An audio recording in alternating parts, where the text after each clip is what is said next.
La dernière instance de régulation de l'audiovisuel a été adoptée ce matin en Conseil des ministres, le Conseil supérieur de l'audiovisuel, CSA. Le troisième du genre en 6 ans. Dans le projet gouvernemental, le CSA devrait être indépendant, avoir une réelle autorité et les moyens de la faire respecter. Daniel Sportiello. La CNCL a vécu, le Conseil supérieur de l'audiovisuel, le CSA, la remplace. Le projet de loi présenté en Conseil des ministres par Jacques Lang et Catherine Tasca crée une nouvelle haute autorité dotée de pouvoirs renforcés. Moyens de contrôle, possibilités de sanctions accrues, telles que des pénalités financières ou interdictions d'émettre.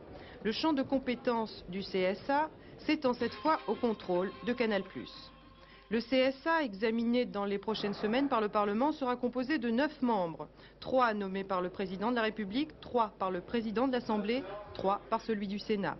Un mandat de 6 ans, non renouvelable, avec une limite d'âge de 65 ans.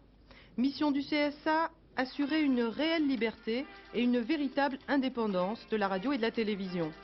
Pour éviter que cette nouvelle institution régissant l'audiovisuel soit soumise aux fluctuations des changements politiques, François Mitterrand avait souhaité l'inscrire dans la Constitution.